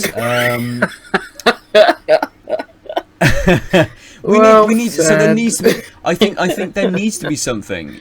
And I think games, you know, you saying that games maybe not the right sort of thing. I think games is the right kind of medium to do this, to kind of fight back that that at least someone is going, actually, here is something that can be used as some kind of tool. Mm-hmm. Of course, we don't know where this is kind of coming from. We don't know who these guys are, the developers, kind of. They could put any kind of, you know, it's something that is rife for kind of tampering with and pushing your own agenda on as well. That's true. And people are going to be skeptical of it regardless because they're not going to come from that side. But also, like, the whole premise, if they do their job right, you should question the premise of the game. Yes, yeah. Because they're just another person on the internet saying a thing. Mm-hmm. Yeah, I mean, there should be a social responsibility from... I'm not saying that... I mean, games are art and they have the ability to change people's minds and change, you know, ideologies and stuff like that. I'm not trying to undermine the, you know, purpose of games in society, but I just feel that this should come from, like, a much higher level. And that's obviously not... But it's tough because I don't want to. I'm glad that they're trying it, and I'm glad that they want to make a difference in the world. Like, I watched this GDC talk, slight tangent, from the guy who made like Unravel. Well, he didn't make it. He was the guy who got up on stage and say Unravel, you know, Yanni and stuff like that. Is that the really animated guy at E3? No, that was a really nervous guy. E3, the you know, Scandinavian dude, and came out there with his little Yanni. And he did a GDC talk. He's obviously had media training since, because he was very calm in that interview compared to the E3 stage. But he was like just saying, like, we should make games to make a positive difference in the world. That, you know, that's what games should be used for. And it's like, fully agree. You can see what it is, but the fact that they're having to go through crowdfunding, like, maybe if this was like something where, okay, I don't know, you know, they had this fund from the government or something like that, and it's like, okay, we're going to put this educational tool in it, you know, we're going to gamify it and put it in a game, and you see like, oh, this was funded by this trust and this trust and this trust. But the fact that they're going on Kickstarter, and it's like all the people who are going to be supporting this probably share the ideology of the people making it, and that's going to bend it in a certain way, because you're already catering to an audience as such. Well, the big problem with fake news is echo chambers. So how do you guarantee you get even if you don't pander to the people who are supporting you, you still need to reach the people who aren't supporting you. 'Cause exactly. they're your actual demographic. So And I they're guess- going to be skeptical regardless because Yeah. they're not. They're but like, so- this is different from what I believe. Oh, so I think like the key to this is that they need to write it, which is really challenging, in such a way that it's about literally just about what counts as a good source and conveying that to the gamer, and not politicized thing they might have opinions on, and based on that, this is good, this is bad. It cannot be politicized. If the point is this is what makes good journalism and this is what makes bad journalism, you can't use things that look like something I have prior ideas about, because then the human default is no, go die in a fire. You're trying to convince me of this thing I know is right. You must be on the enemy. The one thing I did want to say is, I guess when we're talking about like responsibility, so I think we're at this point where games are not only art, but they're functioning as art in the culture, such that they can in different ways. And I think that's super important because they've always been art, but in a way that was sort of juvenilized, infantilized. That's the word. Juvenilized, I like more actually. Juvenilized is very good. Yeah, that's a good word. Yeah. And now we're getting to a point where it's not, and thus the influence can be on this wider scope. My worry here is by making it a game by a developer who, what's their gaming pedigree? There's a difference between a game and a piece of interactive technology, for lack of a better term. And that is entertainment. And I don't know if they have the entertainment chops to do this, because I do think games, like movies, have this tension of the art and the entertainment. But like as an interactive, like I could easily see this being a thing, and like Lucy was saying, it makes sense that like if it had like global funding, or like some bucket of funding they could appeal to just educate people on what's a good source and make it fun, because the dry government version no one pays attention to. And so like I think this lives in the middle ground of like, it can't be a gamey game. It needs to take the strengths of games but still do that functional informative role. That also means people are not really going to seek it out unless they are looking for that informative role. Sorry, you remember those BBC things that I sent you over like a couple months ago? It's like, this is Jimmy and he's addicted to gaming. Yeah, and I'm just thinking, oh god, if it was like commissioned by like the BBC or something like that, that'd probably be even worse. Yeah. But so that's part of the problem as well. Like we're talking about kind of like funding and how they're going to Kickstarter to look for funding and stuff, but who can they go to who doesn't as a government body who doesn't sway one way or the other? You know, what government in the fucking world right now doesn't want media to be swayed in a certain way? Tuvalu, but that's because they have the .tv domain, so they're just looking to bank that cash. I don't know much about you can't go to politics. You know, what funding is there? Like, what funding does the UK currently provide for games? And if you turn to them and said, "Hey, we're looking to make a game which makes people very aware about fake news and how to parse different sources and things," for the head of that funding, who's been put in place by the current government, to be like, we don't really want people to know about that. I'm not going to give you But money. also, even if they somehow did it, people wouldn't trust. Yeah. So exactly. I think that Kickstarter's not a bad move, but I think what this highlights is, like I said earlier, like the cases they use, like whatever the stories are that you like Misinformer is going to be about, they kind of have to be super generic and about like, if what they're trying to do is convey what journalism counts, they can't do anything loaded, because that just immediately puts blinders on, and that will throw out exactly the population you're trying to convince on both sides. And that doesn't sound like a very good, interesting game at the end of the day, you know? Yeah, but like, I do think there's this weird sales pitch, I guess what I was saying with my comments. Yeah, absolutely. How do you sell this as an informative thing, but also a game? Because the informative thing might get some boomers, the game will.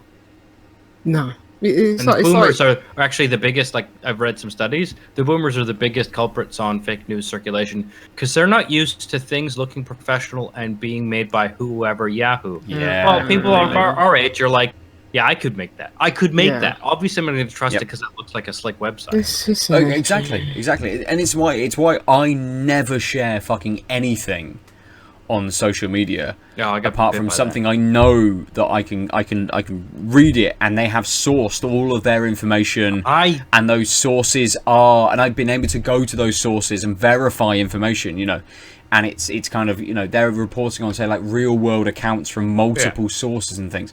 Like, I'm so careful these days about what I share that there definitely needs to be something like this there to make people more aware of being more informed and understanding where information is coming from, and knowing, you know, what publication is funded by who and things like that, you know.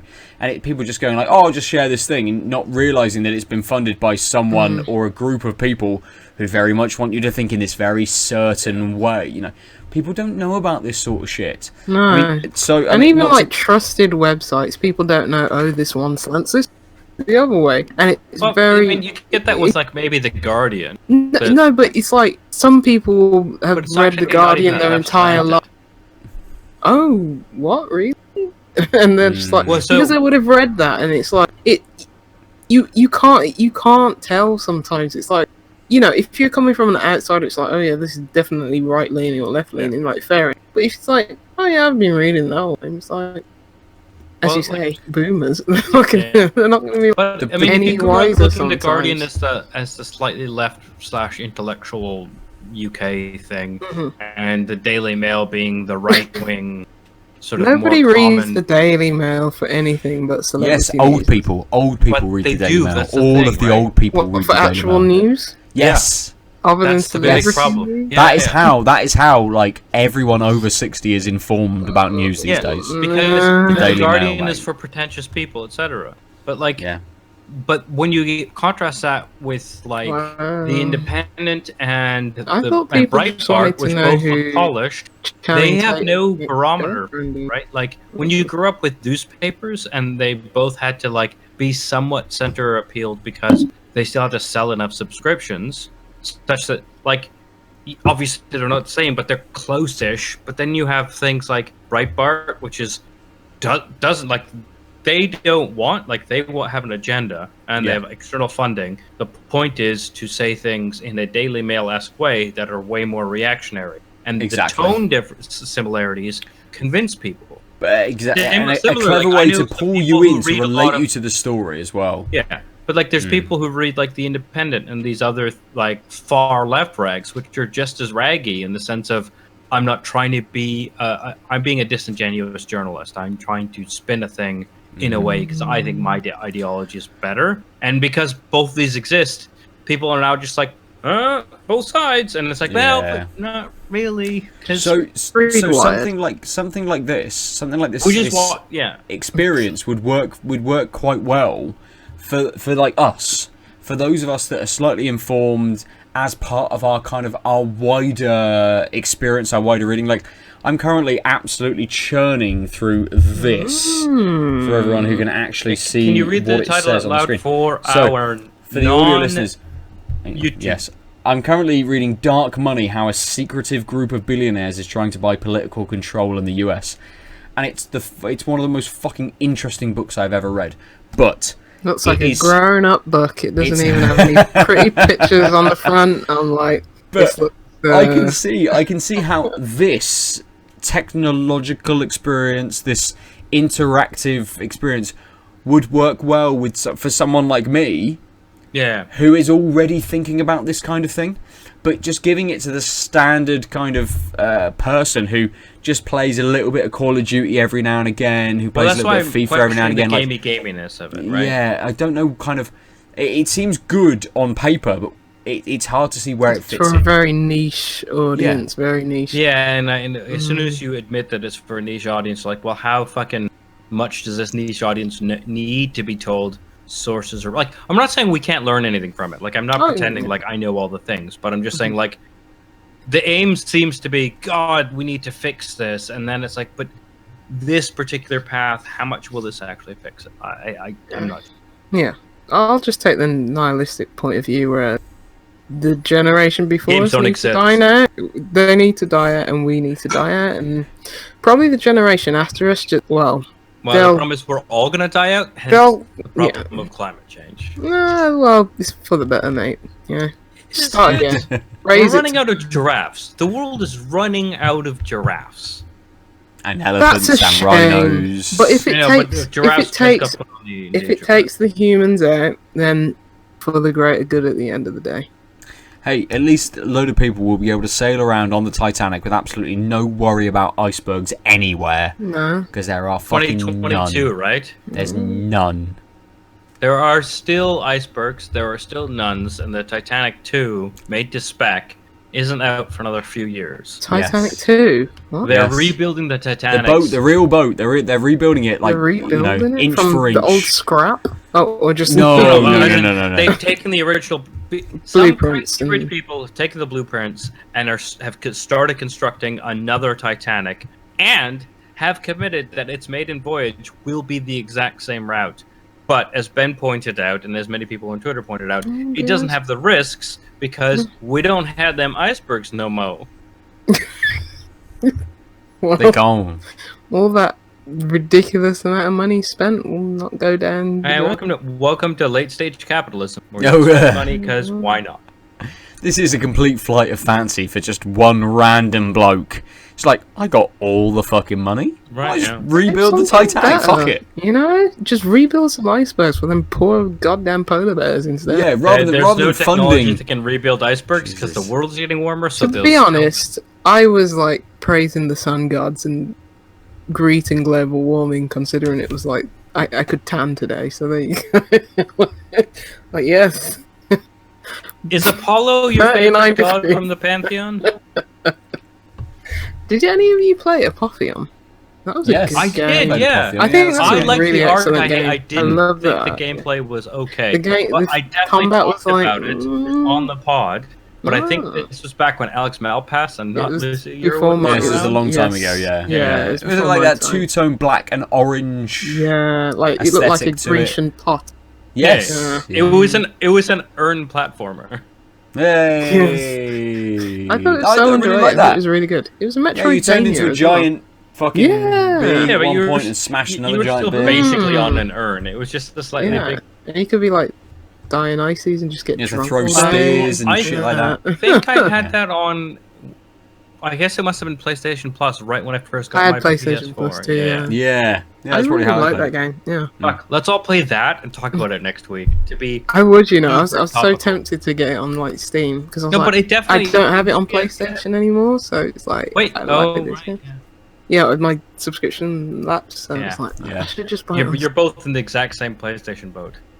We are, Yes. and like, I'm sure Ben's library is much bigger than mine. Though I literally have 2 games on PlayStation. Oh, yes. Apotheon and So I something had, else. Xeno Drifters. I had a couple of years where I had both Xbox and PlayStation and never got through the games I was interested in. Mhm. But it's this weird moment of like, it was really good the first time I let go of a subscription because I let go of the like, shit, I need to play this just in case I let go of the subscription. But also, these are all vaporware.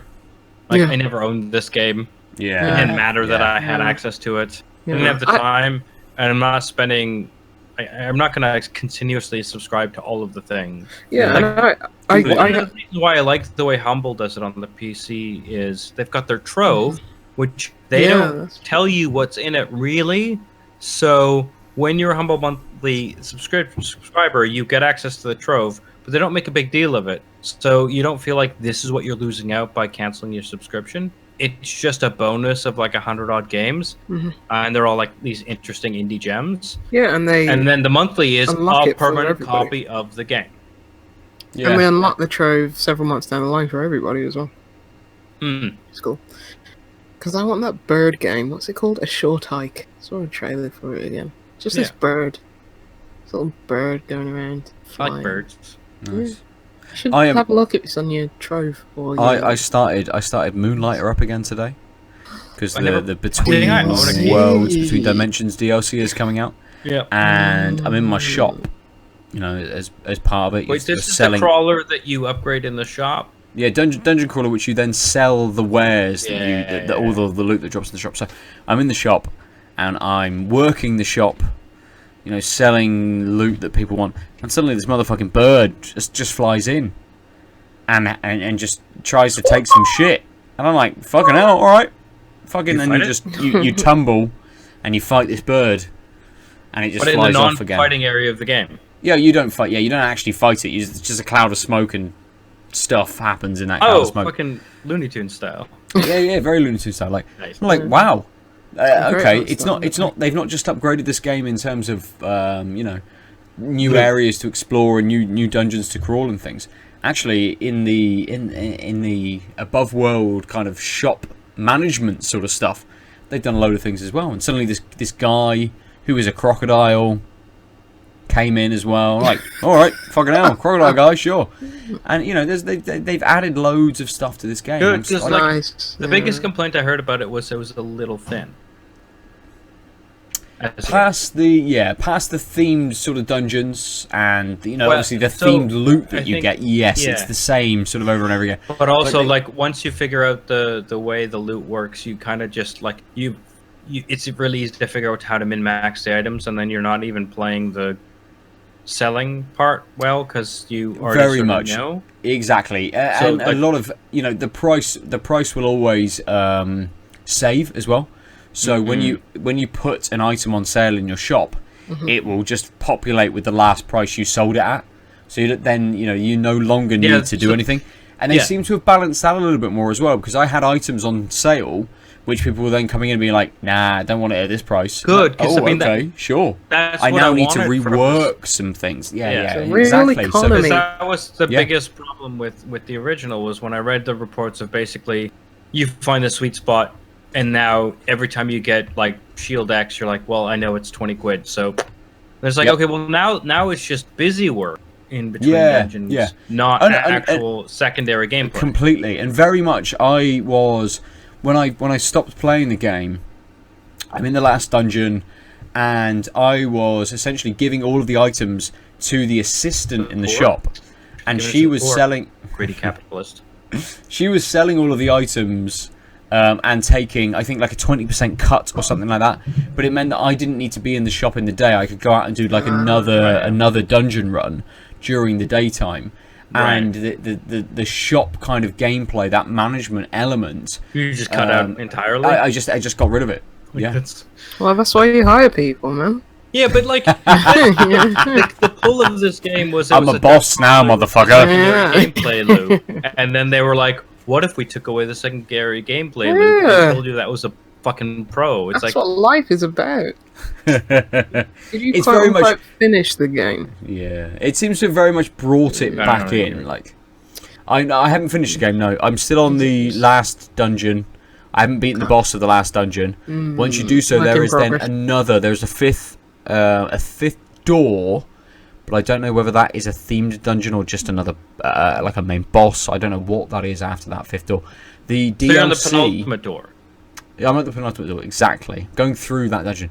The DLC says that it kicks in after you finish the main game. But I have already encountered some additional things that I hadn't. So there's some hadn't quality had, of life, small things. in Yes, the middle. there are some small Good. things, but also not just that. I was running through one of the dungeons, and sometimes, occasionally, if you see a sparkle, if you see a couple of stars pop up on a black square, which is a tile where you could fall down, and you would lose some hit points normally and start back at the door. Sometimes, if you see some stars there and you fall down it, you will go down to a lower level, and then Oh, there'll so be an they've item down They there. literally added depth. No. So the depth was there already, but now you might, rather than stars, you might see some slime, and if you fall into that area, it takes you to a whole new dungeon. So that they you are can run adding through depth. There's a new with whole different depth of areas. dungeon. Well, so it's they've stayed on the level of depth. They've just expanded on that second level of depth. No. So you went from a treasure room to an entire dungeon. No, so it wasn't always just a treasure room. It was occasionally it was like a wave-based enemy sort of room and stuff. So yes, you have gone from, say, one room to then another level of dungeon. So your problem is that logistically they've added breadth, not depth. Yes, breadth, not And depth. I said Exactly. depth. Yes. Hey, Ben. Dino Fire. You know what I meant. So that's been our pedant corner for this week. Oh, we were going to do that thing, and we didn't. Our new segment where when we talk about games, we look at reviews and ask the person. Yeah. And we didn't. Fine. We didn't at all. We've taken a break this week for pedant corner instead. It's fine. They can swap in and out. This is contra. Speaking of looking, not really. Just download a game on Steam. It's free. Spelled ATMA. Atma. It's free.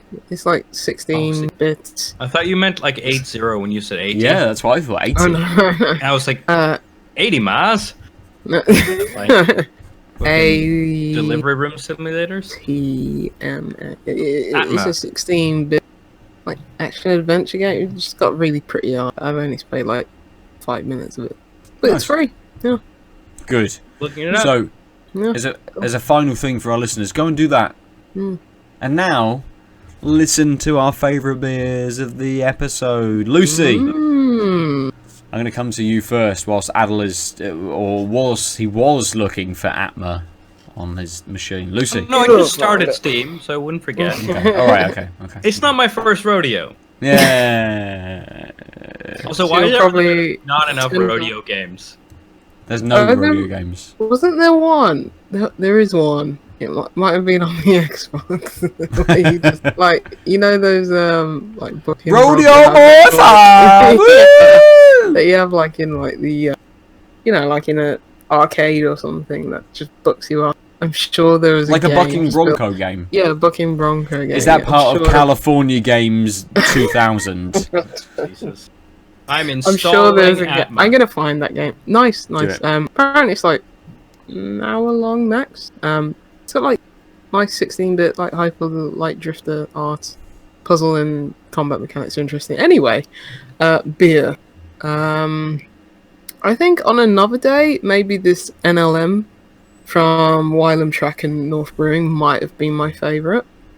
And despite the yeast that is sitting at the bottom of I kind of want to dare you to drink that whole fucking glass. Drink it. A few more drinks in. Drink it. I would. Don't you worry about that. But, give me a few would more you be able to dippers. find the Airbnb app? No, I just walk around for 6 hours for no reason. Fucking stupid. I'm looking Sorry. at both of you. Ben probably only spent an hour. Birmingham's beautiful at 3 o'clock in the morning when there's no one around. You've got no idea where you're going. Yeah, sure it is. But I don't have a good track record with your sitting. No, you don't. The A&E passing out, walking for X hours. Those are the 3 times I've been to Birmingham. Sorry, get married you were in gonna Birmingham. talk about a beer, and then I was like, "Hey, what about me? Stupidity." Nice one. I'm just saying, you're gonna get married in Birmingham. The best of my life. Right. But to who? Remember the other Dunno. nights. We'll find out the next day. True. I guess it's 55. I'm sure. Like, is it the number? Did the numbers mean anything? I know you were saying this like last. Well, they used to. So the numbers used to mean things because they used to do the.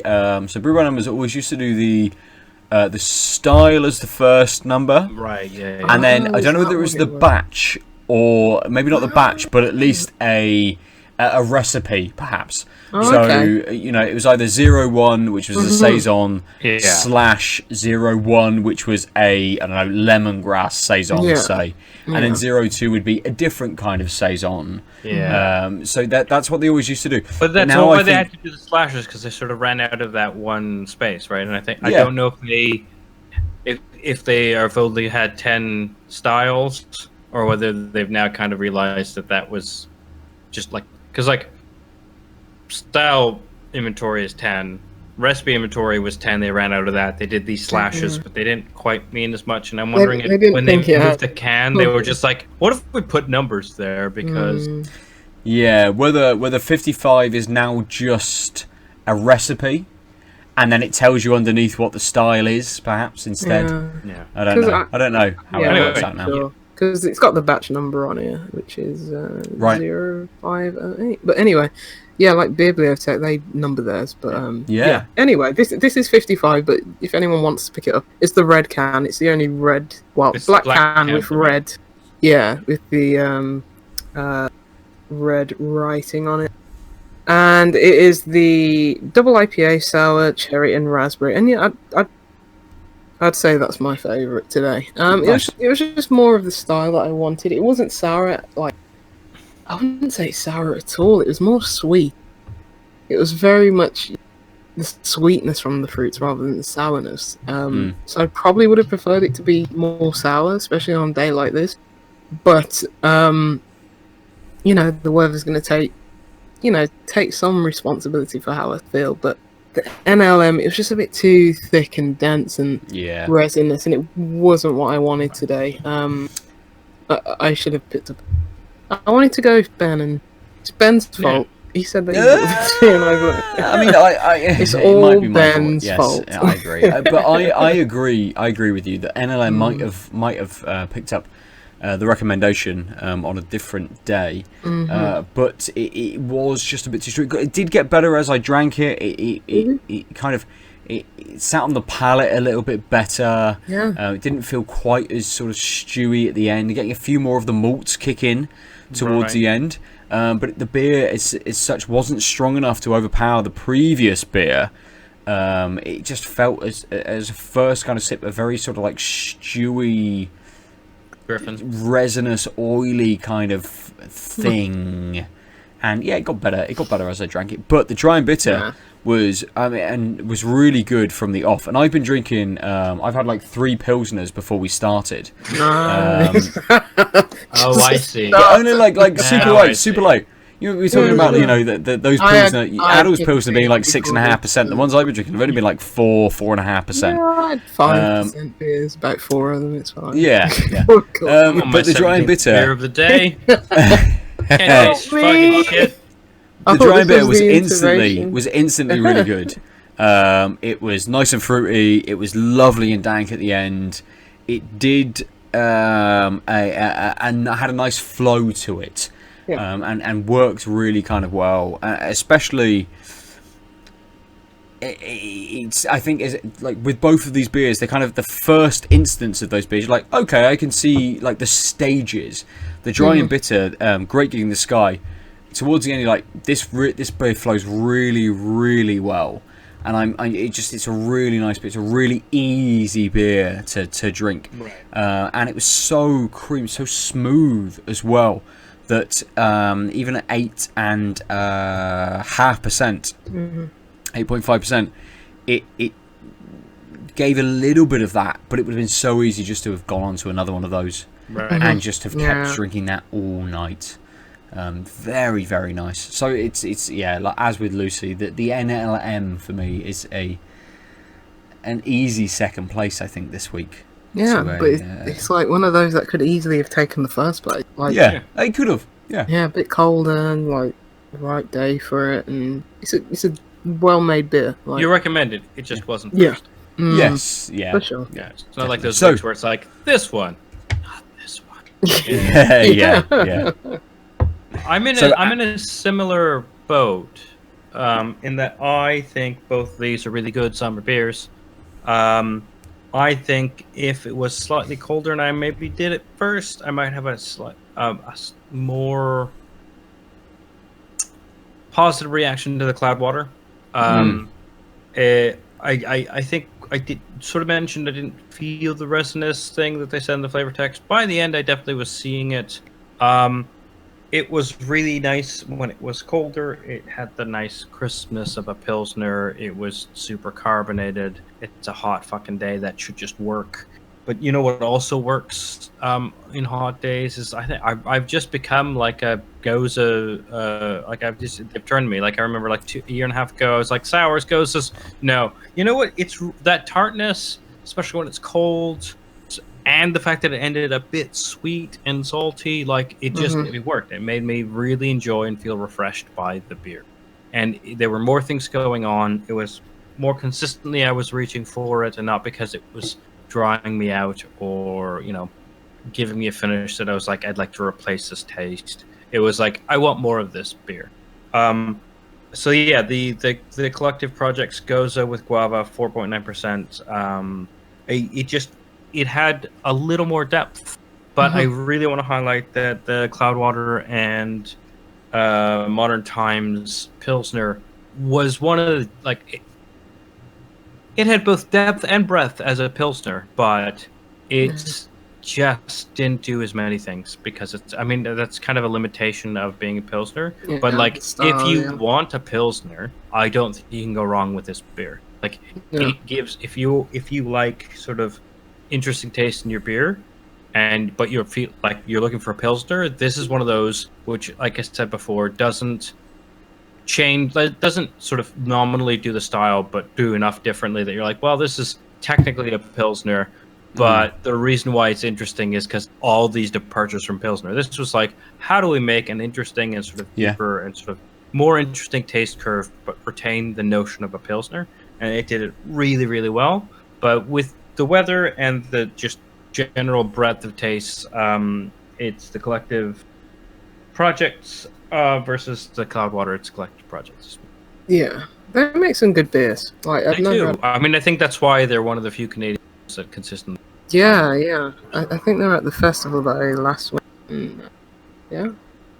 Really enjoy their beers. Canada, but on that side of the country, I definitely should hit them up. But it's never in Ontario. Oh, it's a small place, you know. Yeah. That's what's actually second largest country in the world. tiny place. It's every time we talk about Gozas, almost always makes me think about Ghostbusters. Ghostbusters? Why is there not a Goza Buster fucking beer? Why isn't there just a beer called Goza the Traveller? Or Slimer. Yeah. Yeah. Who knows? Someone's probably made it somewhere we don't get beers from, I would assume. So, they've been our beers. I think there's like Goza Buster the Keymaster. Like you gotta have like a bit of a layer. Are you the gatekeeper? Yeah, I was about to say that. Well, that remaster hit the Switch this week or 2 weeks ago. Did it? The Ghostbusters game. Oh yeah, is that on the Switch? I'm pretty sure I saw it on the Switch store as the remaster. Maybe it came out in other territory. I might be right. I might have just made that up. Anyways, no, it was definitely. I definitely did see. I definitely saw some kind of presser about Ghostbusters remaster coming out. Yeah, it's coming out. I thought it was just on like PlayStation and Xbox. So we'll find out it's actually on Raspberry Pi. It is like a 6-7 game. Yeah, it should be able to run on all the things, on with the some Switch. upscaling. You'd think so. Yeah. I'd play that because I've never played it. No, really? I never played it. I'd play it on Game Pass. Wouldn't pay for it, but I'd play absolutely not. Absolutely not. It, according to Polygon.com, is fucking I'll accept your cookies. God damn it! The remaster is coming out on Windows PC, Xbox One, PlayStation 4, and the Nintendo Switch. I was right. What day? Oh, I think it's already out. That came and went, and I didn't. Yeah, so this Polygon article was May 30th. Wow, okay. A little while ago then. Yeah, I'm pretty sure I saw it out on the, actually on the Switch store. Yeah. Are you on the Canada store? I don't. You don't know if you're on the Canada store? It'll say dollars instead of pounds if, No, I wasn't on any... Xbox new games. Why are we doing this? Well, we just need people need to know, right? People need to know. It's 25 quid on all the shops. When did it come out? I can't see it on Xbox. Etherborn. I'll talk about that next week. Yeah, because I'm only an hour or 20 minutes in. Yeah, you'll be finished with it soon. Talk about that next week. Yeah. I can't Oh, see it on maybe the no. Xbox It's Store. apparently even though there's sales for 25 quid on all the stores, it's not coming out until December. Okay. As I thought. As I thought, it's not. A little while away then. Oh. Yeah. What if Aadil was bad at both the internet and podcasting? There's a bundle called. Is Gozer in that game? Is who? Gozer, mate. Who? Gozer the Traveller. Accidents Will Happen is a free pack of what's it called? Danger Zone. What are they? I actually don't. What press remember release if are it we was reading a now? Vigo- Dangerous Golf, Dangerous Driving, and Danger Dangerous Zone Driving, 1 yes. and 2 is in the Ultimate Danger bundle, What do you So think I so? thought. which just changed its name as I clicked on it. Hold on. I am looking. I don't see Goes. No, accidents will happen. Vigo What? game. Hold on. Sorry, this is very important. This is like you know how like WB like announced like the Batman remaster, and which will have what is it?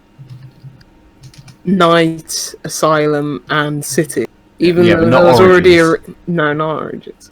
But there was already there's enough games called Origins at the moment, but there was already a City and Asylum remaster, and now they're having another one. This is even more egregious because there's a bundle that's called Accidents Will Happen, which is Dangerous Driving, Danger Zone, and Danger Zone 2. I didn't know they did Zone 2. Yeah. And then there's also a bundle which has all of those games and Dangerous Golf. There's a bundle with 3 games and there's a bundle with 4 games. I assume the bundle with 4 games is cheaper than is the same price plus a No. reduced price for the golf game. It's not £10 more, £9.99 more. Let's search for Dangerous Golf. see how Dangerous much Golf that has got to be like a £5 game at this point. At the most, yeah. No, it's probably still like $14.99. Yeah, well, maybe. We'll play. What is it? Bruce Forsyth's. Apparently, the Pilot. Ghostbusters game has a new boss called I don't want to look at the Zetlord. It's $14.99. Bang on! I won. $14.99. Fucking hell. Right, so you say we've degenerated. We've degenerated into just searching And for games how? and the prices of games and things like that. So that is us for this week. We've told you our favourite beers of the week. Lucy, if people want to tell you about whether they think your Goes of the Which Traveller, how bundle do I they do so? should get? Yes. Tell me which bundle I should get. At Juicy Least 9 everywhere. Nice. Aadil, if people want to tell you and talk to you about Vigo, the Vigo Mortensen. Carpathian. The Carpathian. Vigo! How do they do so? Yeah, and they should reach me at the Omniarch on all of things except Switch. But to find that out, you should just contact me on the other things. Nice. And if you'd like to tell me how I'm the asshole mayor of New York, you can do so at Nova_47 almost everywhere. We as a peoples are at TankTap_cast. No, we're not. Fuck. We know there's no underscore no more at TankTapcast at TankTapcast. gmail.com. TankTapcast TankTapcast on Twitter. Yeah, and on the TankTapcast Instagram. On the Instagram. Hooray! Go there, look at photos, go to Twitter, look at things, do stuff, We need hang to out, go find- to outoflives.net. It's a shame Party. MySpace is dead because otherwise I'd go back and Oh, make MySpace. MySpace. I had we could one. do a No, I MySpace had page. 2 MySpace friends. Ooh. I never got into MySpace. I Instantly click on definitely Lucy's have page MySpace. and it's just, I don't want to know what love is. Just kicks in with that, just a sort of random 80s ballad as soon as you come onto her page. Just I mean, done. the I fact had, that they killed that sucked because I kind of wanted to go back. I'm sure if I picked a top 5 songs or whatever, boy, would I love to know what my top 5 songs of 2003 were. Mate, MySpace, I'm sure it still exists somewhere. No, Unless you've closed there was your- a big press release that they were archiving and they were deleting all their archive content. Like, yeah, they died. Didn't they lose like 3 it? months ago. Yeah, it was Like, like didn't they lose it? Yeah. Or they didn't delete. no, they literally There were we like, go. we can't keep this up anymore. There's no point in being around. And then the internet like held its breath and were like, my social media isn't permanent. Yeah, But then one what is bloke the sat there going, point? I'm paying £10 a month to keep everyone's page fucking active on the internet. Tom. I don't want to pay the £10 guy a month saying that anymore. is Tom, your first MySpace friend. Can you still go to MySpace? Can you still go to? I don't know. I mean- Everyone research that as an extracurricular out of podcast hours activity. Adil's looking now, but you'll never know because we're done. Bye. Bye. You know, in the first X-Men. I like how you When- didn't even pause. Like, it's not even going to be a clean cut because you're like, No, no, this, I have a this new needs thing to to go say. on the end. It needs to go on the end. You know, like X-Men, that guy who turned into a when he Oh, when the yeah. went wrong. You're talking about the politician But, who got the senator, artificially- yeah. Yeah. What did he do, Lucy? Yeah. What did he do? Oh.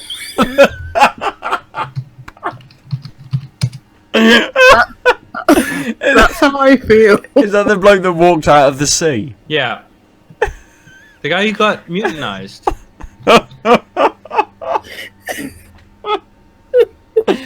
Oh, if there's How going to be I a feel. GIF of any of our episodes, it's that right Yeah. there. I might watch that film again. That was a good. It's a good film. Yeah, it's a great film. X-Men 1? I love that. Yeah, Yeah. That is a solid X2 film. is. X2 I is guess I can okay, pull- but boy is X3 not. Yeah, and almost Did every you see? X-Men Is it film Wolverine since then. Origin? Not Origin. Yep. Mm. Wolverine Origins and then later The Wolverine. The, And then Assassin's Creed Origin. Wolverine, Odyssey, Yeah. Oh man, I'd Wolverine watch Wolverine Black Brotherhood. Flag. I would definitely watch Wolverine Black Flag. Can you imagine Wolverine in Doesn't that like already the exist? 1700s being a pirate? I'm sure. Isn't that just walk Les the Miserables? plank. Isn't that that Peter Pan film that Yeah. he started? Oh no, was he in a Peter He wasn't a Hook, was he? Was he? No, he Not the original Hook, like the Hook that came out in like the last years. He was. Yeah, he was in He Pan. was in the yeah. It was literally just called Pan. There you go. It's green Black Flag. Gross. Oh, I'm glad we extended this recording. Yeah, this is all of that, including the keyboard sounds and me alt tabbing and looking. Yeah. Oh, I'll press stop now. Yeah, I will. www.outoflives.net